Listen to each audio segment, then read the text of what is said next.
What's up, guys? Sub-Zero here, back for another VOD review. Today, doing a VOD review of somebody who is just destroying any ladder right now, who I VOD reviewed earlier in the set, but I mean, just one of the most consistent performers across the course of the entire set, and somebody who is going to be at the World Championships. So this is somebody who I would certainly have my eye on. This is AlphaQi, whatever you want to call him. He is so high. It's kind of funny because he was sitting up, 1800 LP, and then he decayed down. Look at this, right? From 1500 all the way down to 1K, and then played a few games, then decayed back down to like 900, decayed into GM, but who cares about the decay? I mean, the decay is just an opportunity for him to boom, boom, boom, boom, boom, rank all the way back up to 1400 LP. He's ranked 47 right now, and, without the decay, he would be near, rank 1 NA probably would already be there.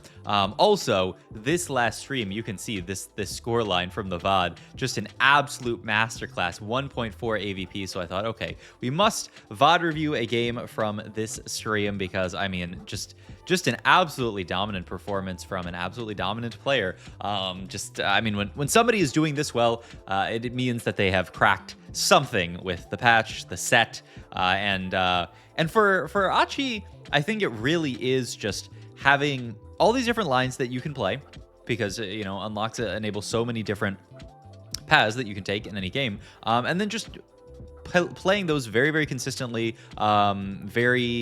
just making high quality decisions. I mean, I know most people want there to be some kind of like secret sauce, and sometimes there is, but much more often the secret sauce is play good TFT. And we start off with actually a great opener here. We pick up this Yasuo pair here with the Kiana. The Ionia is the scaling one, where as you cast, your units get more AD and AP, which is a decent enough combat one. We do see the Ruined King here. Don't really have items for it, and we only have the one. I mean, one Viego is one Viego, but I think if we had a slam, you could maybe consider this. Without a slam, I don't love it that much. We're, half Titans, half BT, so on the way there. I think you could consider it as your best option among these two, actually, because like your other options don't look really great. I don't love the early learnings, but then we hit APAC here, and we can just pick that up and be very, very pleased with it. Use our rolls now. I mean, we have these pairs to roll for, so not only do we get the chance to potentially roll for upgrades, we also get the, ability to go for the Bard if we want to go for it. And we are just going to chill on this board for now. The Defender plus Slayer board here. He's got the backline Kiana positioning. I've talked about this a lot. Talked about it in my Metafy group just the other day. But the idea is that you want Kiana to kind of like walk up and aggro basically after the enemy front line has kind of set in place. You want her to wrap up to the edges and then be able to cast and get her ult off and hit multiple units, because it's a huge increase in her damage. We do actually swap to, this version in my head I would assume is, if not stronger, very close to the board that we were playing before. And the upside is we do get to make 10 gold with this setup here. And actually a rough loss here. The big downside to this spot is that we couldn't really make a slam that we're happy about in this position. We do hit some really nice stuff here. Go for the Bard unlock on 2-3. The idea being, we wanted to make 10 last round. Now we can get the Bard unlock. We're always level 4, so it's not one of those situations where we have to wait. And we're going to sell off some of this extra stuff here. Just a really good balance here between making 10, playing strongest board, and holding on to the units that matter, because we need to hold on to this Ahri for the very likely Ionia line that we have here. We've already got the Yasuo pair here, which is essentially a guarantee that we are going to find a Yone this game. I mean, finding the third Yasuo, if we don't find that, then that's just the biggest low roll of all time. I don't have Carousel here. I'm interested actually to see what he takes here, because you could go for the Rod and guarantee a Gwynsu's Rageblade. You could also just go for a better component here, and he's going to opt to take something. He's going to take the Glove, which I do think is just on average a much better component in this comp here than going for Rod, making Gwynsu's Rageblade, but then you're in this weird situation where, okay, well, we've made Gwynsu's, but then what do we do with future Rods? And I mean, really, fortunately, we get actually a Rod drop here off of the portal. It's the Gwen Galaxy. which means we can just go for stuff like Winsu Slam for free. He is also just going to slam into the QSS, which is a really nice, CC immunity. Good on this guy on any melee carry. So good slams here. We are continuing to loss streak here. I mean, the dream is to keep the loss streak up. Though sadly, it's not going to be a 5 loss. We won the first one, so we're in this world here where, I mean, best case scenario, we get a 4 loss. And yeah, he's even considering, once again, in the eyes of Econ, making this sale of the Kiana here in order to make gold. Does look like last place Locus here is trying to int versus us, so we're not going to int our board in this spot because we know it's very hard for us to out-sack that player. So we're just going to say, you know what, I'm going to suck it up. I'm going to take my my loss here, but there's no reason to try to grief somebody who is just going to outgrief us, especially because we know we can't sell the Yasuos, we can't sell the Barb, we don't want to sell the Ari. So smart stuff actually by Achi here, just to say the value of me griefing is actually like not high enough for me to actually go for the grief here. I think a lot of people well, a lot of people are so lazy that they don't even go for the grief. But then some people, go too far in the other direction where they're like, I always want a grief. In this situation, it doesn't make sense because we know that other players are so weak that we're going to end up beating them if we... And, selling the Yasuos to keep our loss streak there, certainly not worth it. And, I mean, it pays off us holding the Yasuos. We hit Yasuo 2 here, really big upgrade. Now we just need to eventually make it to the level 7 and get the Yone unlock. But, I mean, a fantastic spot here. And, yeah, still playing this kind of funny board here where he opts to just play the Leona, just because he's like, the Shen is just not enough frontline on this board. I need the Leona. I need some kind of solid frontline here. I obviously want to keep Bard and get the free rerolls there. So we're just going to play this board for now, which is, it's a little bit of an awkward board. The fact that we're not playing Ionia seems crazy. But, I mean, we want to... Ionia doesn't matter if you don't have a strong enough frontline, so just really good fundamentals here. Second augment here... Don't really love any of these. I guess you could take the Sunfire one. The Omnivamp's gonna be decent enough. The BT one. I mean, we already have enough like BT type items here. So I don't think we really need more offensive. Slamming. I am tempted by the Sunfire here, but we'll see what Achi wants in this spot here. Because I mean, slamming. That's I mean. Salvage Pin in Coin Galaxy is a little silly because you already just have Salvage Pin, so no need to pick that up here. We are just going to end up taking the Slam in here. I mean, I think it's a hard augment to pass up in general in TFT, and it's funny, APAC Slamin, it's like essentially we just have 2 of the same augments that give us like incremental XP over time. It's not really a bad thing. We've done so many VOD reviews on this patch, and every single one, it seems like people are saying, like, there's not a thing as too much econ on this patch. So yeah, this though, I think that's an interesting team planner from Achi, and just a cool idea where I think a lot of people, when playing this line, are thinking about playing it into vertical Ionia, right? You just play this, you unlock set down the line, boom, you play Ionia and your life's pretty good.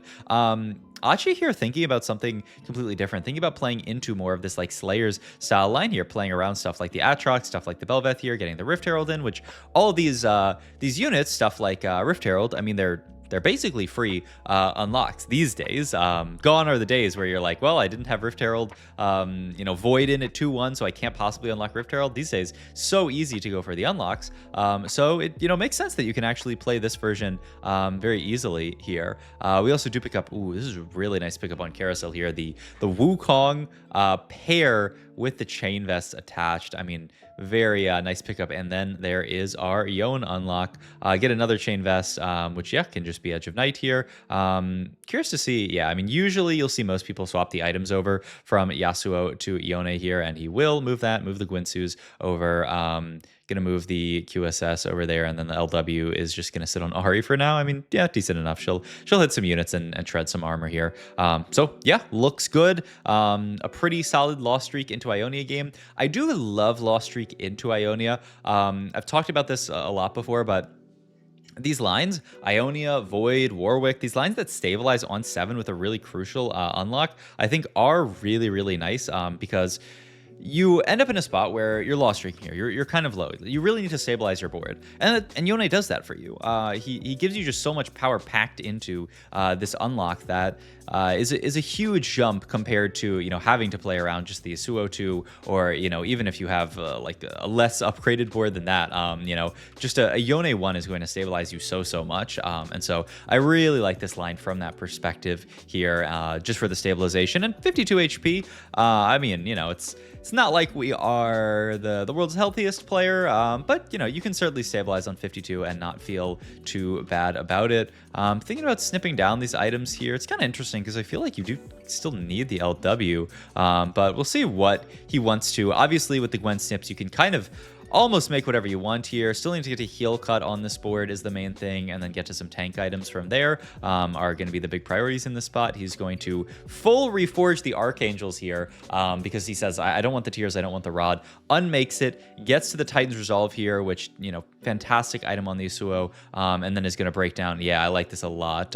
Or the Yone makes the QSS there, makes BT as well, so the Edge of Night's going to have to move as well. It's just going to sit on Ari for now. Yeah, his items situation is getting a little bit weird here, but the TG, you know, really nice on Yasuo for now, gonna be really nice onto Set later. There's a lot of units to itemize on the sport, so you definitely don't feel bad about TGs, and we do get to make fantastic items for Yone here. Speaking of items, I almost am tempted to take something like a Sweet Treats here with all these extra components. I mean, not almost, I am tempted to take that, especially with double econ here. I think you can very confidently pick this up here. Does grab the Belveth here, we'll fit that in, has the Shen on the board as well. Gonna roll down here because there's a lot left to find. We do fit the Rek'Sai in here. Guess take the Prowler's Claw, though I don't actually know who you're meant to put this on in this comp.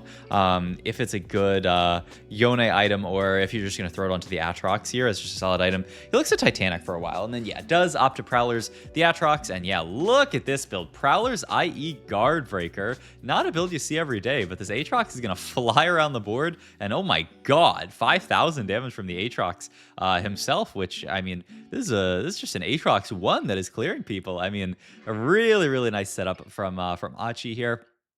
Also, he's kind of getting to this weird spot. Okay, now we hit Wukong too, but we're 52 HP. Our board's decently strong, but all of our carries are actually unupgraded. Right, we have you know, obviously Aatrox 1, but Yone 1 and Belveth 1 just kind of chilling on this board here. So I'm interested to see what his rolling looks like the rest of the stage, because ooh, this fight was a little scary, and then we just ended up deleting the Jinx with the rockets there. I mean, the Crown of Demacia there, which is just, I mean, very satisfying pick up in that fight. But yeah, like, how much do we truly want to roll here? He's looking at the stats. Okay, so you know what? Even Achi has to check the stats in a spot like that. You know, it warms my heart. We have the belt open still, right? We do need heal cut. I'm surprised he wouldn't just he does go for the glove here. Huh, yeah, I'm surprised. I mean, maybe he is you know, thinking of an idea of, you know, moving some stuff down. We are going to roll down here with all the free rerolls here. Pick up the Kindred.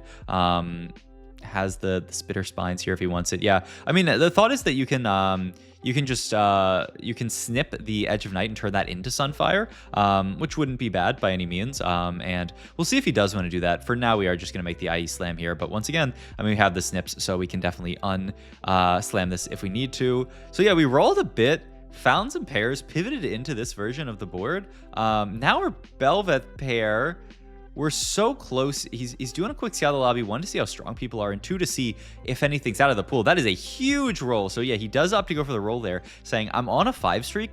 Winning this fight is actually quite crucial here, so I am going to roll, and he gets completely rewarded. Now the Rebel with 2 Yone 2, we are so much stronger. So a cool sort of like roll pattern from Achi this stage. Just slow rolled it a bit, you know, didn't roll it all the way down either of these, you know, round stage 4, but it was enough in each of the rounds to win the fight. And now we're in a situation where we're looking at just pushing 9 from here. I mean, it looks really nice here. Gonna make the Sunfire.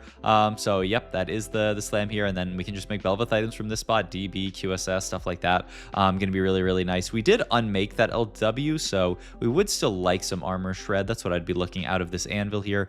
Don't quite have it though, so we're gonna have to make something like a DBQSS vow, which, I mean, sounds really good to me. Yeah, love these slams here. Get to hold on to Fiddlesticks pair here. I mean, the board is looking amazing. At 52 HP, we are streaking. I mean, I think our our win streak will probably come to an end at some point because we are, going to greed for a few rounds to push level 9. But I mean, it's not like we're behind tempo. We rolled enough, but with the fact that we took these double econ hogs, it's not like we had to, dedicate a ton of resources to rolling a lot. The Bard plus the APAC plus the Slammin just put us in a spot where we're actually quite rich here. And yep, now we're gonna pick up the Skarner 2 here. I'll also get the Tark in here. So we have the Tark and Skarner buddies, armor and MR for everybody. Dude, speaking of buddies, man, I just got back from watching Project Hail Mary at the theater. I mean, that was a movie. That was a freaking movie. Go see that. Go see that in theaters if you get the chance. I will not spoil anything, but that was a movie. We unlock Rise here. Yeah, I mean you could play it. I don't really think it's very good here. And yeah, he opts to end up cutting it looks like here. I don't think Rise really does anything on this board, right? He's just going to kind of sit here, throw a few casts out, but it's not like we can really dedicate items to him. So I think this makes a lot of sense here. Yeah, and the board is just going to continue to go into town, clearing people. We're on an 8 streak, 9 streak here. I mean, this game, check my watch, this game might be over quick. I mean, look at the rest of the lobby HP. I mean, single digits on everybody, and it's stage 5. We could be getting into stage 6 with one person left alive here, which is wild. But I mean, hey, that's the way it goes. There is an LW there that we can pick up. I mean, this is a perfect pickup in this spot. Gives us the armor shred that we need. We can throw this, I imagine, onto the Belveth because it's just a decent holder for it. We also are randomly on 6 Belveths during our roll down. So, I mean, sure, Belveth 3 out. I don't mind it. We are also, just going to throw the Shyvana onto the board. I was about to say, I feel like Shyvana is just, you cannot not play this unit. Even though we don't have a Jug on the board, just getting her Dragonborn passive onto the board is well worth it. Especially, you can just look at the last few people in your lobby, see, okay, how much armor versus MR is needed here. And he just says, I know I'm going to rotate into an AD board so I can actually cut the Taric there. So it makes sense. Now he's going to replay the Taric here. Looking at the last few fights, we see this Rise board, and we're like, okay, the MR is actually going to be really, really crucial versus that board. So yeah, just kind of hot swapping back and forth between the two. I mean, it makes a lot of sense. I mean, that's what these units are there for, is the ability to swap in and out of armor, MR, out of damage reduction. I mean, so really nice stuff. The pretty scary Silas does a lot of damage to our board. The Rise also doing a lot. This fight's insanely close, but Rise does end up going down. And yeah, like I said, we're going to go into stage 6 with just us and Ken Kitade here. Ken Kitade, by the way, another kind of like one of these players who is rank 1 on not the strongest server in the world, but hey, I mean, NA super server, baby. Achi, grinding on NA. Ken Kitade grinding on NA. I mean, it just goes to show. I mean, I was yapping to somebody recently about NA being the best server, and they were saying something. But I mean, come on now.